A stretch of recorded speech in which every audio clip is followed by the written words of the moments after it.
Hello, this is Mary from the West Dallas Public Library in my segment, What Caught My Eye in New Books. And we have quite a few today, so I think we'll just get going.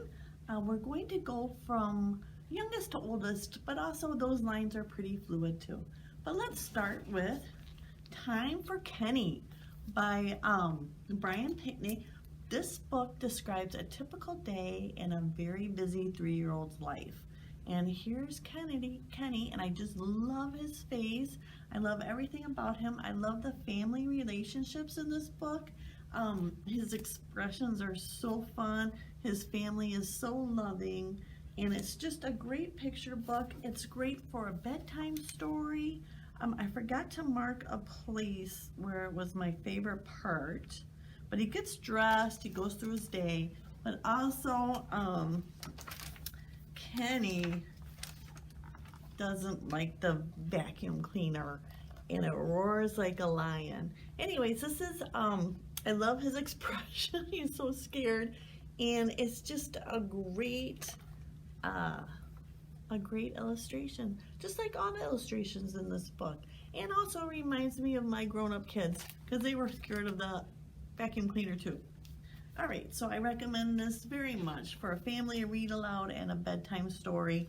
Very sweet book. Really like it. This one is a really interesting book.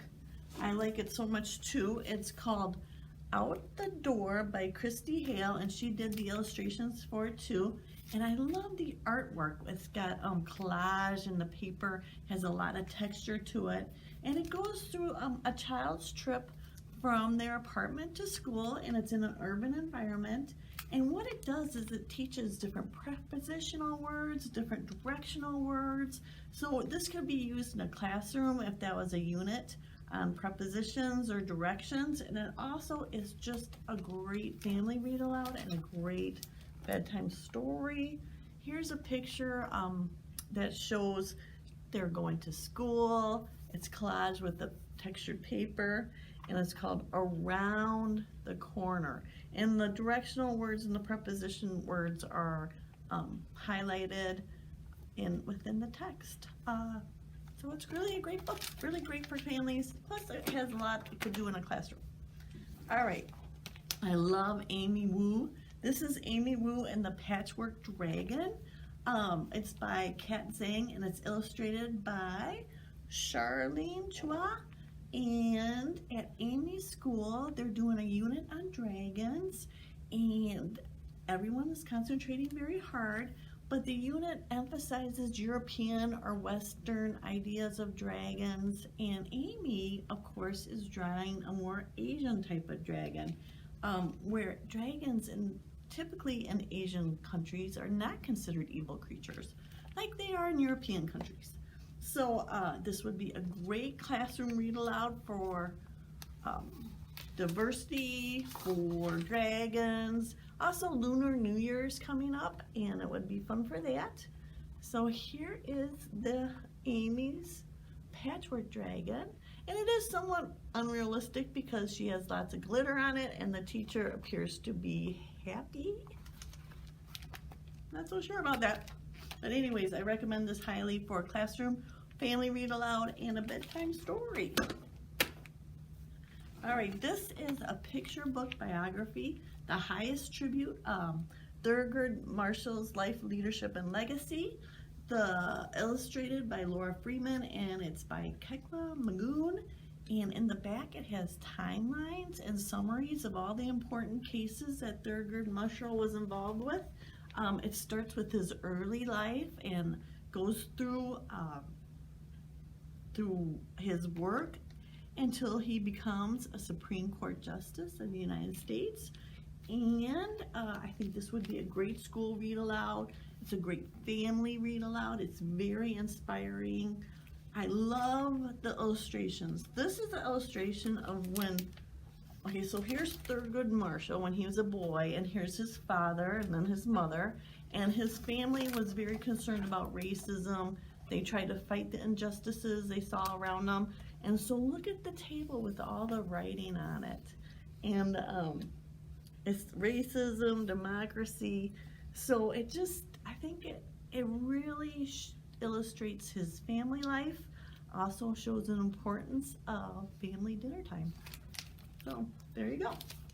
Love this book. Very good. All right, so now we're gonna go to Agent Moose. Now, Agent Moose is a graphic novel, and it's by Mo O'Hara, and the art is by Jess Bradley. And Agent Moose lives in the big forest, and he's a special agent for the branch of the Woodland headquarters.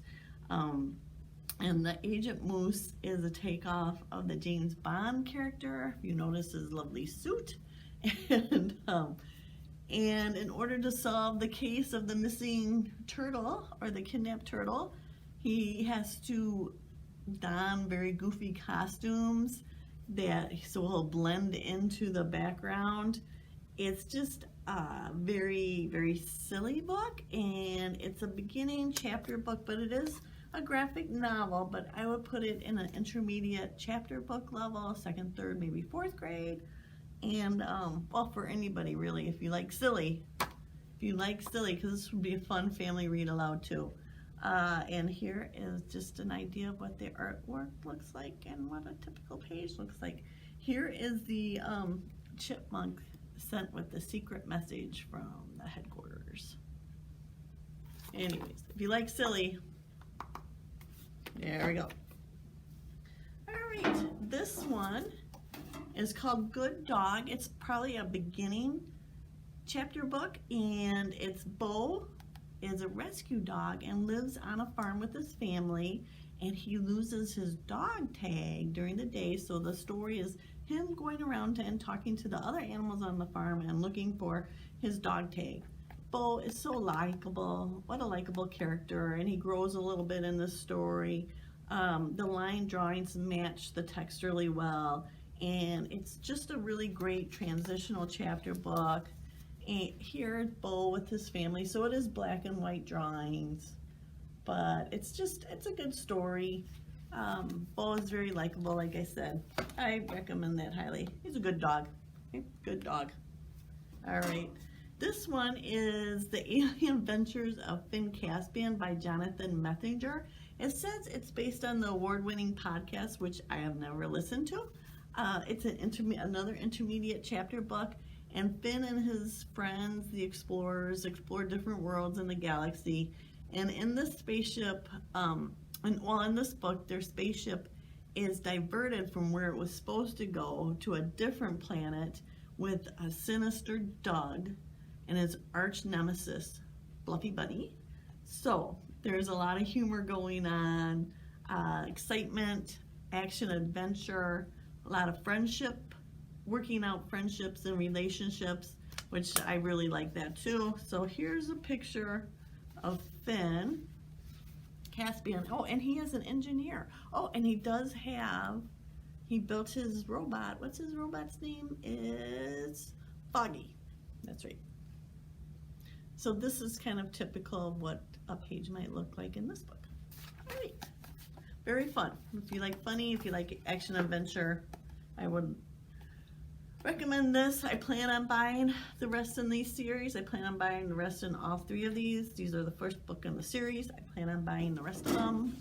And our last one is Legacy, Women Poets of the Harlem Renaissance, and it has original poetry by Nikki Grimes.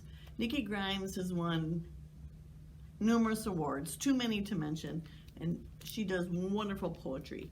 So it also has a lot of different authors or illustrators in this book, and in the back it has summaries of all the Harlem Renaissance poets, women poets, and a biography of all the different illustrators in this book.